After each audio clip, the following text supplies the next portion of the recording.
But before we get to Mike, you're going to be hearing from Matt Ripley, who's a senior advisor in the ILO Lab project, where he works on market systems innovations that lead to the creation of more and better jobs. You're going to be hearing from Niklaus Waldvogel.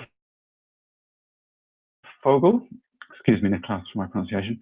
Niklaus is a Swiss development professional employed at Helvetas in Kosovo, where he works in the skills development component of a youth employment project, and for the Helvetas Eastern Europe regional unit. And we also have the third speaker is Tonderai Manoto, who is the chief technical advisor for a 4-year-long project in northern Afghanistan called Roads to Jobs, and that's working on using a market systems approach to facilitate the creation of more and better jobs in northern Afghanistan. So those are the people you're going to be hearing. Just give 1 or 2 more minutes for people to arrive. While I do that, just have a quick look at this dashboard if you're not familiar with Click Meeting.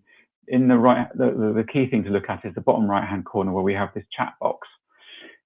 You can put questions in that chat box, and if you at any time during the presentations, we will address them in the second half of the webinar. So the formal presentations will take about half an hour, and then we'll have half an hour roughly for Q&A. Put your questions in that chat box.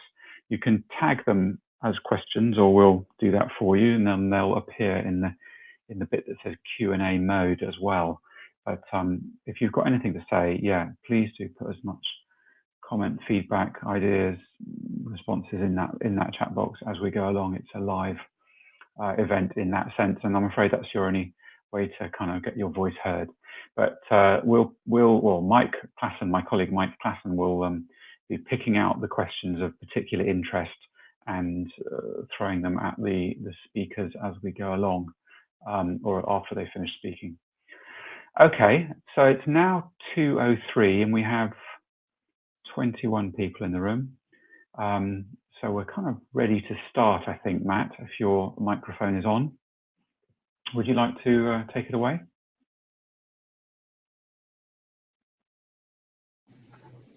Wonderful. Thanks very much, Mike. And just to echo my welcome to everyone in the room, and perhaps if you still filtering in.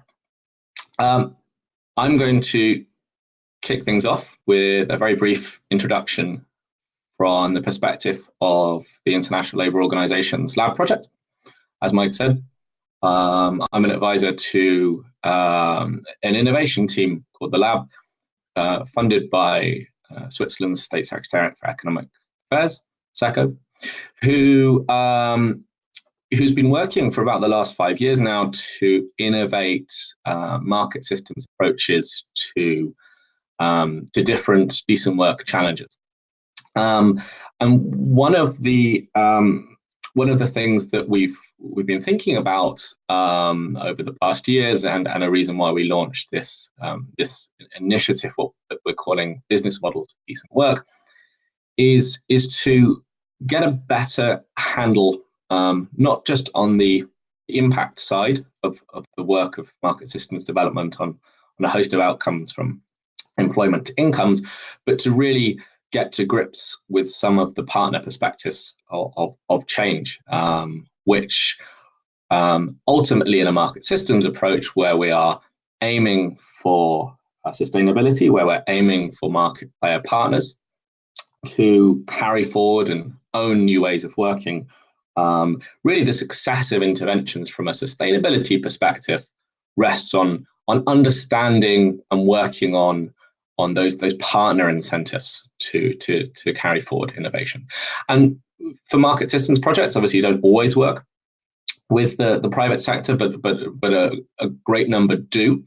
And when we're thinking about private sector incentives, we get straight to the issue of the day and the issue of business models. And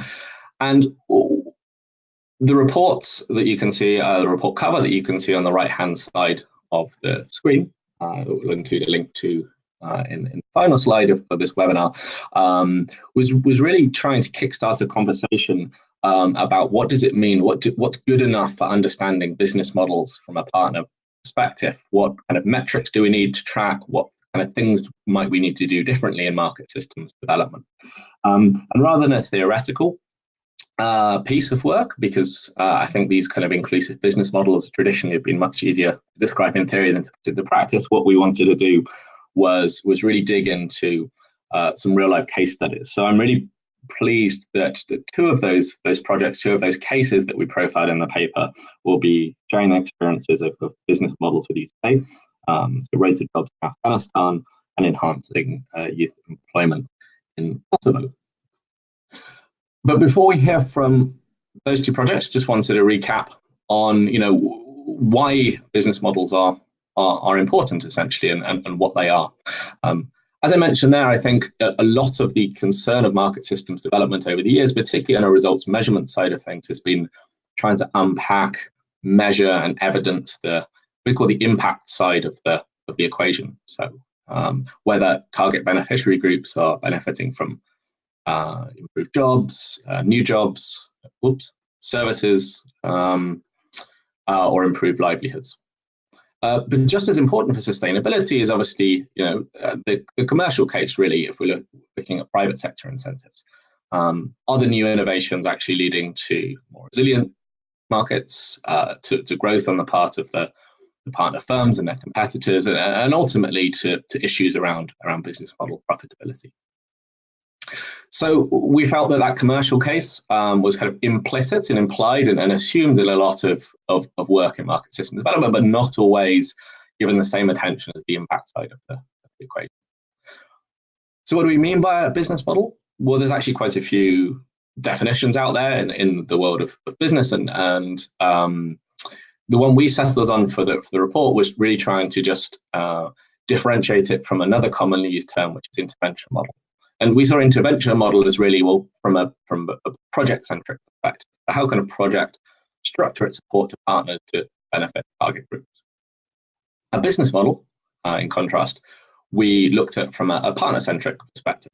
So how can companies actually create, deliver, and capture value for themselves as well as their customers or suppliers or employees, whatever the exact nature of the beneficiary group may be.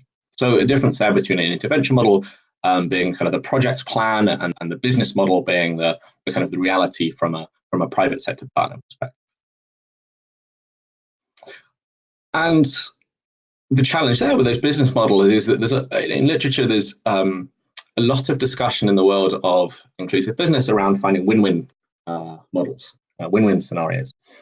And actually with market systems, it goes beyond that. We've turned them quite terrifyingly win-win scenarios. So not only does the new way of working, the innovation in the market system need to make sense for the individual partner company, for it to be sustained, it obviously needs to make sense in terms of a win for the target group, so customers in this instance. But to actually deliver value and deliver value in a commercially sustainable way, that company needs to distribute that product, it needs to source that product. So the model also needs to make sense for the company's supply chain and wider value chain. So the blue box is there, the distributors and suppliers. But not only that, if we're thinking about scalability as well as sustainability, this can't be zero sum for the market as a whole. The partner company can't be gaining at the expense of all of taking market share or stealing market share away from just competitors. It needs to be growing the overall market. There needs to be a line of sight to a win for the wider market through copying and crowding in through competitors. And before I hand over to Niklaus to talk about the experience of the ILO program, just to kind of frame the way we think about business models, the report uses four main pillars to figure out how do you actually start to analyze and understand a business model. And under each of those pillars are a number of building blocks. You can understand business models in terms of the product or service itself. You can understand models in terms of how businesses are actually interacting with their customers. You can understand the infrastructure that's actually needed to sell the product, source the product, so the wider supply chain effects. And of course, what's going to come out quite strongly today is the financial aspects of that business model as well. Essentially, does it make sense in terms of cost structures, revenue, and ultimately profitability from a partner perspective? So without further ado, and without any more conceptual underpinning, we're going to get straight into the practicalities and hand over the first of our case studies. Thank you very much, Matt, and a warm welcome also from my side. I'm currently sitting in Chisinau, the capital of Moldova, but as the first slide says, I'm working in Kosovo normally for Helvetas. As you can read, we designed in Kosovo an intervention called Conditional Contract Scheme in the non-formal education, and I'm going to walk you through the idea behind it and an example in the next few minutes.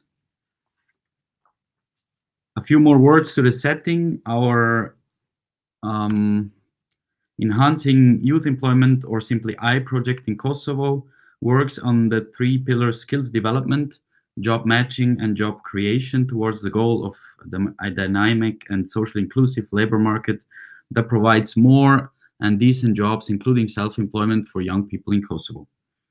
For this webinar on business models for decent work, I'm going to guide you through one of our interventions within the skills development pillar. It is aiming at strengthening the collaboration and increasing information flows between non-formal education and providers and private businesses. Even though the example is that I'm going to talk about is from the ICT sector, we believe that the business model behind it is actually can be used universally and adapted to other sectors as well.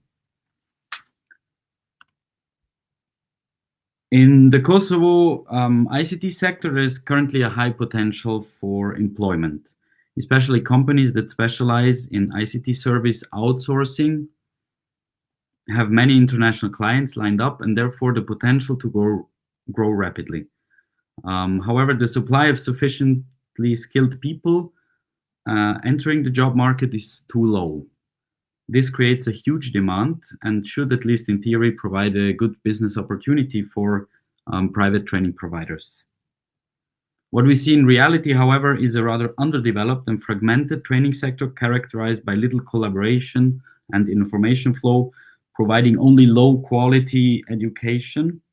And this coordination failure between employers and training providers leads to a skills mismatch, outdated curricula, and also exaggerated expectations on both sides. No side is ready to take a risk and make the first step towards increased collaboration.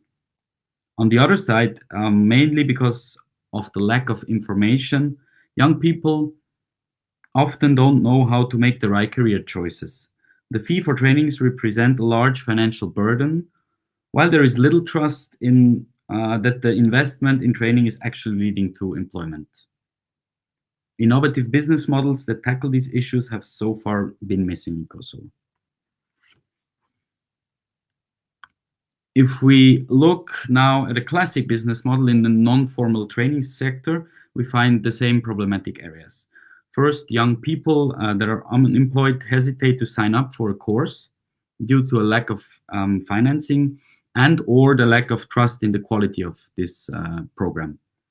On the other side, even the ones that do enroll and complete the training, they are still struggling to actually find employment afterwards due to the mentioned skills mismatch. Now, to overcome these limiting factors and to motivate more young people to sign up for training courses, we developed this new business model you can see on the slide in close collaboration with one of our partners, which is the Kosovan ICT training provider, Cactus Education. First of all, these courses, the courses offered through this setup are based on curricula that have been developed jointly by the training provider and a number of participating companies. These companies will be the future employers of the graduates. This setup guarantees that the right skills are being taught. The next step is an assessment of the candidates prior to the start of the course by both the training provider and the companies. This allows the companies to judge whether a candidate is a match in terms of character and has the desired soft skills. Candidates that pass this assessment receive some kind of conditional contract that guarantees them employment once they successfully complete the training program and acquire the desired hard or technical skills. To tackle the second issue, the financing, the payment of the course is only due once the person is employed and receives a regular salary. The whole concept includes certain entrepreneurial risks, mainly on the side of the training provider. There are some upfront costs for equipment and curriculum development, and then there is the risk of students dropping out during the courses and not paying back the costs. To reduce these risks and to make sure the training provider can at least pilot the scheme to find out how big these risks are in reality, we as Helvetas decided to support these upfront costs through one of our grants, which is a 50-50 matching grant. And we also act as some kind of guarantee fund for dropouts up to 10% of the total number of students. The idea is to withdraw the support after a pilot. In the end, the model will only survive if it's financially sustainable without long-term donor support. The training provider has to be able to accept the risks and make financial profit in the end. The key benefits of our model for young people are that they know better which trainings actually guarantee them a job and that they can afford these often expensive trainings. For the training providers, it helps to improve the quality and the relevance of the trainings through collaboration to the employers. And it attracts more students because they have a guarantee that they will be employed afterwards. Then from the employer's perspective, they can be involved from the beginning in development of curricula, and they will ultimately receive a better skilled labor force. Now, if we look at the timeline of an example, we see that it is on one side quite easy to come up with a new business model on paper, but it is really hard and time consuming, especially to find the right partners, to adapt all the details to everyone's needs and to test the whole thing in reality. This timeline shows our journey so far with the mentioned ICT training provider Cactus Education. It took us over 2 years, or almost 2 years, sorry, from the first idea to the actual start of a first pilot batch.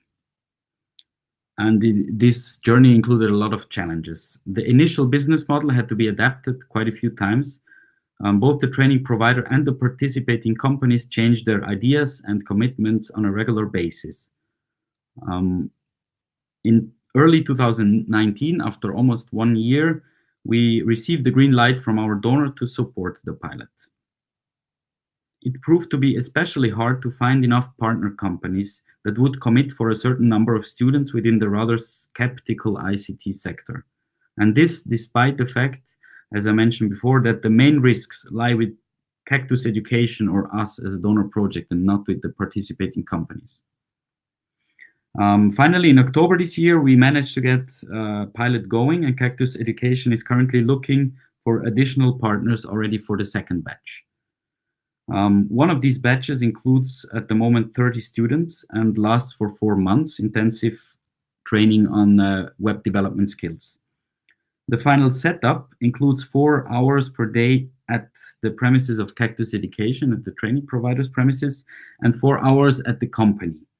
And this from day 1 of the training. This is a rather welcome twist from the original idea we had, because it allows the students to acquire practical skills from the beginning and to get to know their future employer.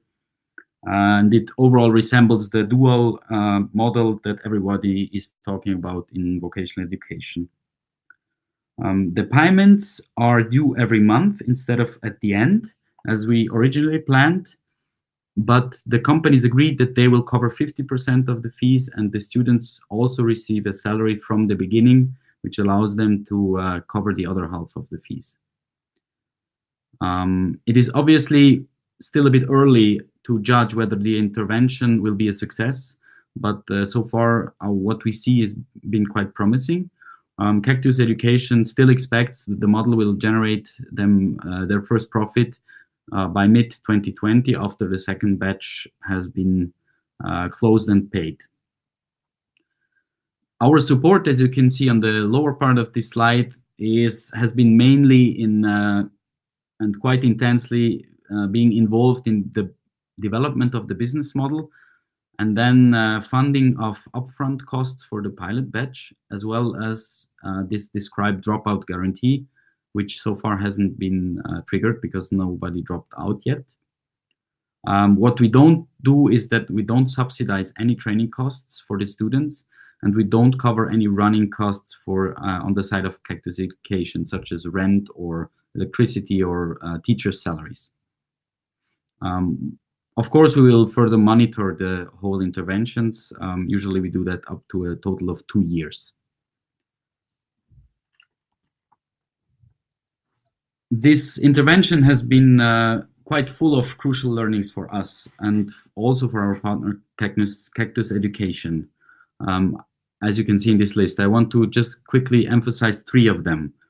Building trust takes time. Sometimes it can be a frustrating amount of time, actually. To try to artificially speed up this process or the business development process can severely damage the sustainability and ownership aspects, and it should be handled quite carefully. The second key learning is include the profitability aspect from the beginning, because it will be very hard to, or even impossible to adapt a model later in the process and to create a truly donor independent model for the future.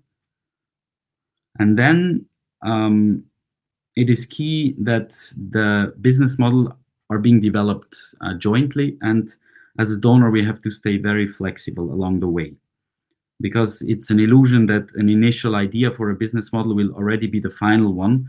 And therefore we as a donor organization have to stay flexible as we can during the whole process. Yeah, this was it from my side. I think I will hand over the presentation now to Tonderai, and see you again during the questions in the end.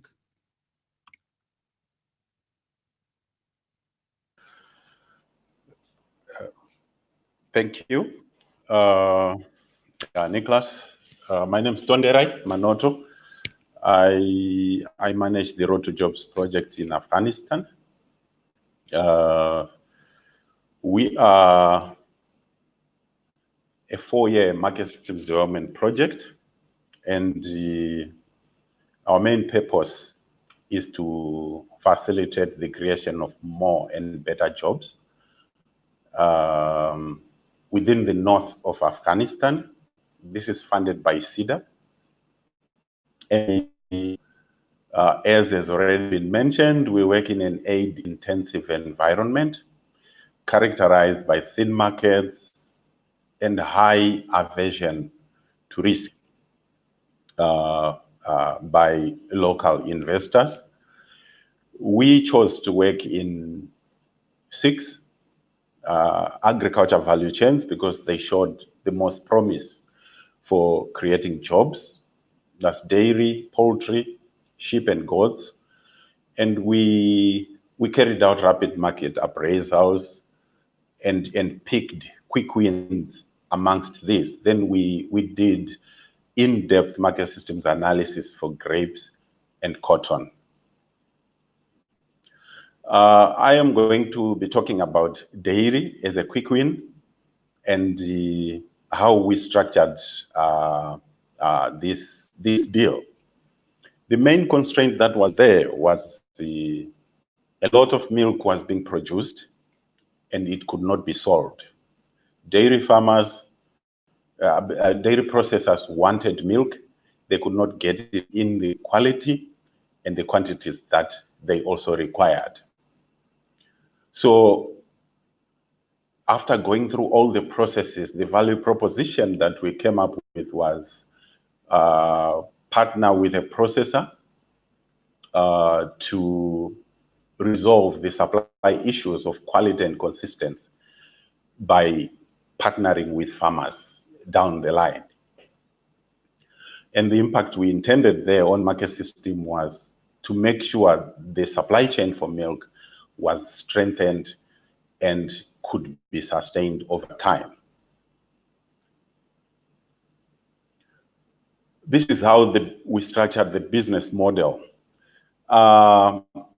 We were coming into an arena where there was a government-run program which was building milk collection centers all over the place, with the idea of now setting up a very big dairy to process ultra-high temperature milk. But then it was all supply driven, and there were so many problems that were happening there. So private companies could not access the milk from those milk collection centers. So Pakiza Dairy Company, they came to us and said, can you help us get milk from these communities? And then we discussed, and then they agreed to set up their own milk collection centers based on a model where those centers were going to be able to generate enough milk to sustain the production within their factory. We supported the company to recruit trainers to work with farmers and resolve all issues to do with productivity and quality. And the dairy in Afghanistan is the domain of women. So these dairy trainers had to be women. We had traditional milk collection agents who had always had a relationship with the dairy company but could not bring enough milk. So the company opted to have its own milk collection centers and the agents so that they could spread their risk in terms of just making sure they always had enough of the milk. So having processed the milk, they chose to have two different channels, through directly to retailers and through wholesalers to the end customers. So how did this all come together? As a project, we said we were not going to be involved in infrastructure development, but we supported the company to put together what it would take and what it would cost, and build that into the cost of producing the products that they had. So the technical support we brought in there was, one, business coaching, number two, bringing in the technical trainers to work with the farmers in the field, so that farmers would not always feel that they were not making enough money. So improve productivity, so that at least even with one cow, you get slightly more milk, it means you make slightly more money. We also supported the company when they decided they wanted to expand their product offering and how profitable it was going to be. And to us, we were happy when this looked viable, because it was going to translate into more demand for more milk. So we supported them to bring in an international consultant to work on that, and that also translated into another 15 more jobs. So these are the kind of returns we were looking for: jobs for poor people, the company opening up its supply chain to poor people, and it seemed they continued to succeed, and they now moved on and want mozzarella cheese, and we did facilitate their travel to Sudan, where our donor had actually funded a whole dairy there, and they went in, they learned what needed to be done, and now they are setting up their facility to also do mozzarella cheese. And that continues to translate into more and more milk demanded. When we looked at now food safety, because we didn't want to be associated with products that are made and then people become sick at the end of the day, we looked at the local environment. There was no food safety standard. So we opted to go for HACCP as an international food safety standard. And as you will see in the results that came out, this company ended up being able to actually supply to a national airline, which flies outside the country. They are the ones who are actually now supplying dairy products. So with the results that we ended up achieving, we had organic kind of expansion of the company. They followed two strategies. One was the product diversification, which we supported because it did bring very good returns, and it did sustain demand for more milk. We started with this company actually picking up 1,500 liters of milk per day. 3 years later, they are picking up 3,500 liters of milk per day. We started off with 500 farmers. We have up to 4,000 farmers who are now ready to supply milk. Rejection rates of milk have fallen from close to 90% down to about 50% with this company. But the most interesting thing is that after 3 years, we have a new entrant setting up a new dairy processing facility altogether. And they walked straight to us and said, hey, we would like to buy milk from those same districts, but we don't like the idea of fixed milk collection centers. So we started looking at possibilities. Can you have a truck with a tank? And then they came down to Afghanistan and said, no, we have these motorbikes, the 3-wheel motorbikes. Can we mount a 500-liter tank on that motorbike? Looked at that. We facilitated. They went to Pakistan. They found someone who could do something like that. And then that was the innovation. They went in, and guess what? They are picking up 5,000 liters of milk, more than what the original incumbent was actually picking up. They are going door to door.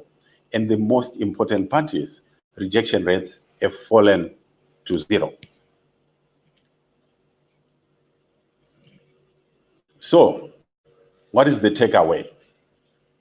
Number one, it is important to find partners who already have a strong business incentive, try new models. Just as a matter of background, this company, our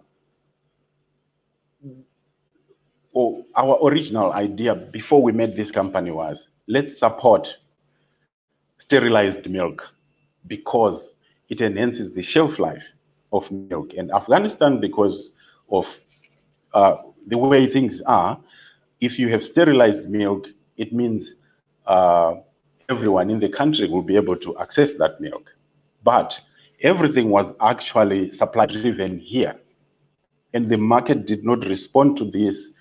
It took 2 years for the deal to fall through when a lot of money had already been invested, but it was never actually taken through altogether.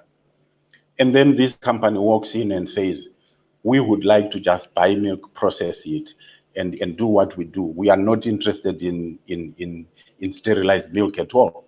So we listened to that, which brings me to the second takeaway, respond to market signals. If we had insisted that we wanted sterilized milk, we probably would have been running around up to today. But we had to respond to what the actors in the market actually wanted to do. We also learned that in an aid-intensive environment, it may actually be impossible to find a company that has not received significant free support.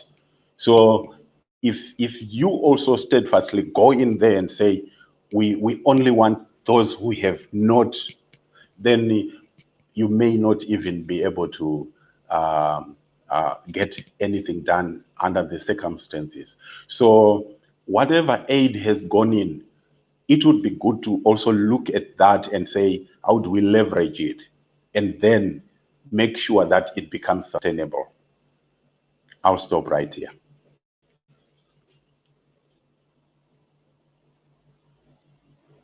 Thanks so much, Tonderai.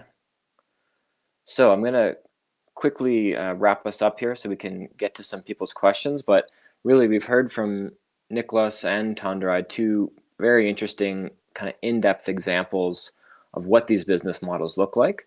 And the report that they're coming from has two other of these models. And so let me just start by cherry picking from the end of the report the 5 key lessons for implementers. Making money is not the same as making a profit. Focusing on the metrics, thinking about profitability from day one, questioning whether growth is always good, and looking towards long-term value creation. I mean, we could explore each of those in depth, but I really want to focus on the first lesson, that making money is not the same as making a profit. And this relates to both the skills of staff on market system programs, being able to kind of run the numbers and understand cost structures, revenue structures, but also to businesses themselves. And so the question here is there a need to build skills to better understand business models like the two you've heard about today, and to conduct, the appropriate financial analysis that should underpin program decisions, but ultimately partner decisions, whether to invest in something or not. And so here there's a lovely link to some work we've been doing at the Beam Exchange. We did a webinar on this a couple of months ago. We've launched a competency framework to truly try and lay out a common set of language and resources for what MSD staff need to be able to do. And this whole focus on business models maps directly onto competency A2, business and financial analysis. Of course, there are other related competencies. We've heard about the challenges of intervention design, of monitoring, of some of the kind of flexibility and innovative thinking, but it's the business and financial analysis that I want to point you to. I've got the link to the competency framework, so I'm really just showing you some screenshots if you want to click on that, or it's in the chat box as well. So if you wanted to better understand this competency, kind of what do we have to offer you? First thing is, and for this and any other competency, we've got a definition. So really, practitioners being able to evaluate the viability of a business in terms of market channels, customer segments, the costs and revenues, cash flows, being actually able to do the math and crunch the numbers. We've got links to resources. These are both Beam and from other organizations. We've kind of vetted the vast resource library and tried to find the ones most relevant to business models. You can see some of the examples here: the business model canvas, pre-intervention investment toolkit, etc. So those are kind of links to ways to get better. And if you're thinking about how staff may have gained this experience, not even necessarily from the development sector, you could look for people who have done due diligence on businesses, who have consulting experience, have done market research or operational research. So different layers of thinking about kind of what does it take to be excellent at business and financial analysis. A natural next question, of course, is I've got my team in place. We've got varying degrees of competence on this. How can we help people get better individually or as a group? And so again, we've got suggestions here on different ways you could teach people or help them improve, from straight up content delivery, the type of kind of presentations or materials you might want to prepare for your team. A really great one for a startup phase is the second point here, giving someone a research assignment. So without the high stakes, you're early in the program setup, tell people to go interview and research a business and report back on it using a structured framework, such as the business model canvas, or using the categories that show up in the ILO report. But the main point I want to leave you with is that a third and very common way across our sector of helping people understand how to do market systems is to use a case study, because it lets you give people rich layers of information, numerical data if possible. And what we've got in this report that's just been launched is 4 well-structured, interesting case studies of different sectors that focus in on the business model in particular. And so again, on our competency framework, we've got some guidance of how do you use case studies kind of in general as a teaching tool. You don't just print them off and say go. You want to give some framing to that as a facilitator. And this guidance includes some points for trainers to think about. Don't try and use one case study to get across all 17 competencies. Pick 1 or 2. Think about whether you want to add on role plays. What are the dynamics? How's the conversation going to go through? And lastly, if you are in the position where you're at the beginning of a program, or you've had some staff turnover and you're thinking about hiring, and you want to make sure your new staff are really strong in this area, we've also got some newly launched resources for how do you use the competency framework to help hire and recruit people who have skills and knowledge in these specific areas. So with that, I'm going to stop. We've got just under 20 minutes left. I'd love to hear some questions. And so we've got a few here, and we're going to test out this Q&A mode. So let's start with, we've got an early one I want to get to from Dick Tinsley. Now, I think this was a question for Niklaus. Let's just see if I can publish it. Let's go to questions. Everybody should be able to see that. So this question came from Dick. Do you include cooperatives in your private sector?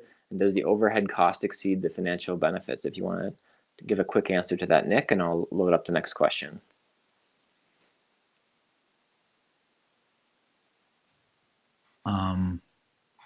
Include cooperatives. We don't generally rule out cooperatives. We don't have I personally don't have an example where we would have worked with cooperatives. But I think, it's not. We don't generally rule that out. Does the overhead cost exceed the financial benefits? Not 100% sure what Dick means with that, to be honest.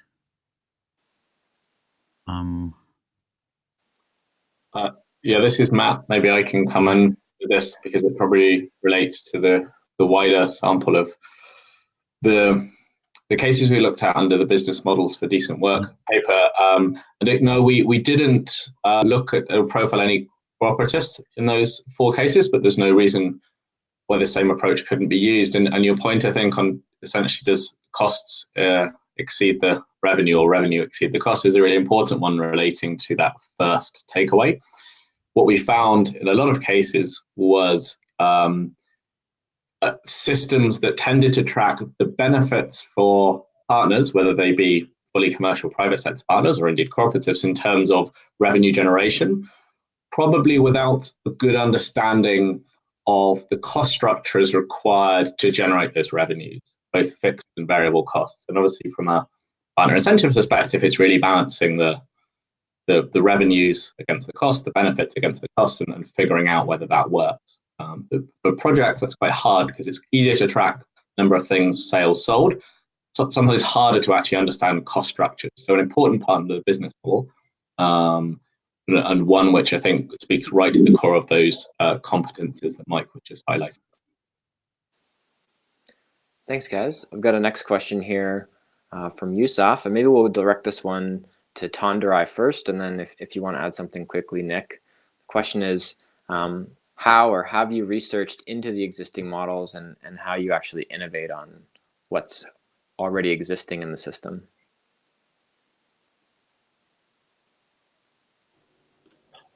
All right. What we basically did was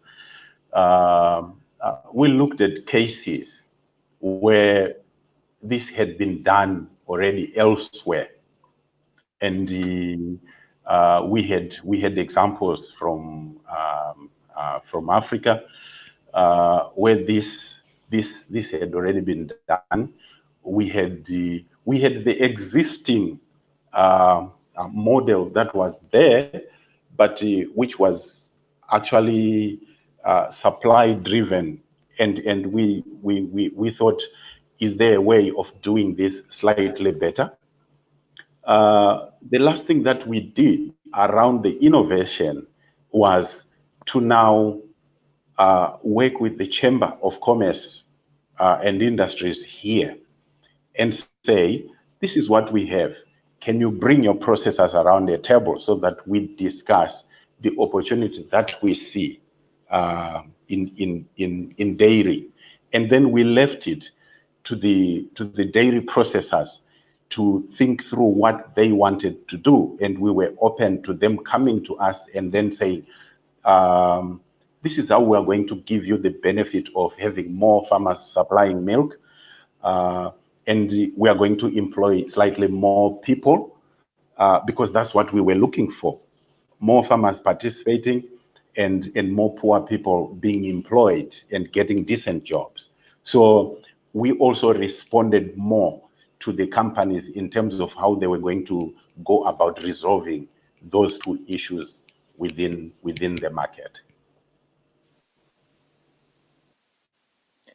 Anything you want to add to that, Nick? I mean, I think this point about where does the idea for a business model come from and how much programs are whiteboarding those and pitching them out versus helping the partners come up with the ideas or just listening to the ideas of partners. If you want to comment on kind of where the idea came for the conditional contract in the case of EYE.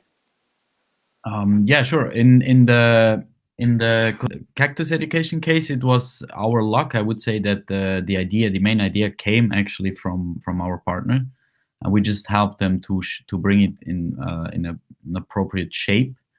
This was a long process, but still the main driver was always cactus education, which is, I guess, the easy case. If it's not like this, I think it's just crucial that we as donors, we don't try to push it too hard. I mean, this is what I mentioned also in the key takeaways, that some external pressure might be needed, some whiteboarding might be needed, but the element of ownership has to be guaranteed. It doesn't help anybody to come up with a very complex business model that in the end the partner is not even able to implement. And then we also, as Helvetas in Eastern Europe, we have quite a few similar projects, and we are currently experimenting with a lot of similar business models in other countries that are looking mainly at the financing aspect of non-formal trainings, because we have similar symptoms in all the countries around here. Young people don't want to invest or are not able to invest in trainings. And yeah, we play around with various models. We try to include banks. We try to make sure that the companies that future employers are actually motivated to invest more, etc., etc. And then we share this extensively across the projects in the region. So we have like a cross-cutting working group, for example, on this topic. So these business models are being looked at from all different perspectives and criticized. And this is, I think, a very, very fruitful process. Thanks. Got a follow-up for you while I've got you, Nick. A specific question here from Katrin. I've put it on the screen. I won't read the whole thing out, but essentially asking about, by vetting for students, is there a risk that this business model works better for young people that are already stronger, kind of getting the cream of the crop effect? Mm-hmm, mm-hmm. Yeah, I guess there is a certain risk, because these skills that are being taught in this specific case are like rather advanced skills, and obviously it's not the most inclusive model if you pre-select students. Yeah, so I have to say in this case, it's probably, I mean, the ICT sector in general is maybe at this point not the most inclusive ones, and I can see this same model being applied at different levels. Maybe you can also do something similar on a, let's say, lower skill level where it's maybe not that discriminating. Yeah, so I guess we didn't include like a specific mechanism to avoid discriminating effect in this example. Yeah, thanks for that honesty. And I think it speaks to a bit of the tension where at some level, right from your vision statement of the program, what you're trying to do is stimulate more kind of dynamic interaction between parts of the educational system and segments of the labor market that currently don't trust each other much and don't talk much. So you're picking a sector which has growth potential. You can start to see those trust mechanisms build, but it doesn't necessarily mean it's going to be reaching the most vulnerable youth segments, but it's still an important kind of systemic model. I'm going to move to a question here. This was actually sent in before the webinar. It's a bit of a broad one, so it kind of pulls us out of the details a little bit, from Prakash at Oxfam. How can any business analyst forecast accurate costs and revenues, and where can you verify the accuracy of the data available? So maybe this picks up on the point you were making, Matt, that it's easier to hear from partners, how many sales have been made. It's harder to learn about cost structures. So this can be an open question to the group about verifying the accuracy of data when it comes to the costs and revenues of partner market actors. I think it's a really good question, and my simple answer actually, this is Matt here, but a simple answer, Prakash, will be you can't accurately forecast these things. But much in the same way as we've developed a discipline over the years in the results measurement part of market systems development to do things like impact projections, realizing that those are useful but represent an estimate of impact at a given point of time. Much in the same way, forecasting revenues and costs and actually getting to a view of whether, say, a business model is even potentially viable in the first place, or some of the factors that influence that, is important to do. But treating that as an estimate and updating it probably at least on an annual basis makes sense. The added challenge here is in verifying the accuracy of the data. Big challenge is particularly the smaller the business and in markets that may be quite thin. Businesses themselves are not going to be great at doing this. So if you're working with Syngenta, it may be very different to working with a small SME in Afghanistan, as Tonderai was mentioning. So that even if it's a back of the envelope calculation, it can be quite useful as long as it's treated as it is, as an estimation, and not something that is a fully accurate predictor, because of course it depends on what happens in the real world, not just the plans.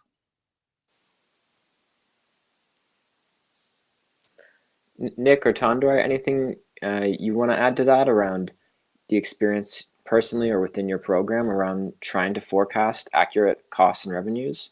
Either tips on how you've done it or simply challenges that you continue to face? Yeah, it's a challenge. I think that will always be there, especially if you're working in an environment like where we work, where the business partner you are talking to is probably trying to make money out of what you are trying to co-invest, rather than out of doing the business itself. So this is the most important part, I think, of the negotiation process, where even assumptions that are made around the costs or the revenues, they need to actually be challenged, be questioned. Sometimes you see the movement, because if you make the mistake of dangling the value of the dollar that you are going to be putting into this, you actually run a very big risk of being saddled with probably inflated figures, thumbs up numbers. But I think it's down to getting in there and doing it together with them, questioning and challenging the assumptions behind the numbers that are there. The experience is that sometimes you do begin to see them revised and changed. And then at the end of the day, like what Matt has said, you end up with certain numbers that you are also comfortable with. Going further down the line to say, okay, as we do this, we might then continue to be picking up figures. At the end of the day, maybe a year later, we will have much better numbers than we had today. These guys, our experience here in Afghanistan is they will not give you the numbers because they do not know where you go with those numbers. The taxman is waiting for them, and the Taliban are also there, and they are taxing them from the other end. And they will tell you, when we give you these numbers, you are going to the taxman with these numbers. You are going maybe to the Taliban with these numbers. That's why we are beginning to be taxed even more and more. So the regime itself forces them underground, and then it actually makes this challenge even bigger for you to get very accurate and reliable numbers. Thank you. Anything else you want to add, Nick? I've got one final question to go to, but if you want to say anything about the different kind of cultural context you're working in when it comes to asking or giving these kinds of numbers, I think that's a really interesting dimension. Mm-hmm. Well, I can generally just confirm that it is definitely a challenge. Sometimes you are faced with data or business models that are obviously coming out of the blue, and sometimes it's really tough to, because I'm personally not a business analyst, and then it's really tough to really dig deep and understand whether it's reasonable, whether the data is reasonable or not. I think that also comes down to trust that you can build throughout the journey with a partner, whether you realize they're just like trying to blow up their numbers or cheat you somehow, or whether it's reasonable, or whether they're struggling themselves, and then at that point you might feel like it's a good thing to bring in external help, which would be another type of intervention. So yeah, but it's definitely a challenge. I can confirm. Yeah, and I think that last point about linking it to trust is really helpful. Mm-hmm. Final 2 minutes and the final question going to Steve. Hindsight is always great to have. What skills or competencies would have been most valuable to have before starting work in these partnerships or business models? And given the time, maybe just pick one or two and don't elaborate too much so we can end on time. Either one of you, Nick or Tonderai, can go first. Okay, I'm gonna start. I think the main skill is patience. So as you could see, it took us a long time to develop this model, and it was worth investing this time. Otherwise, it would have been rushed. So I think patience, and sometimes also a bit the belief in a business model, to stay put. Great.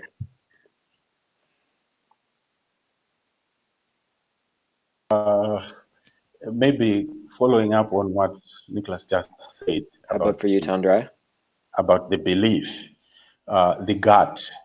The main skill I would say one needs here is you have to be an entrepreneur. You need entrepreneurial flair in order to get into this. That's number one. Number two, you just need to be streetwise.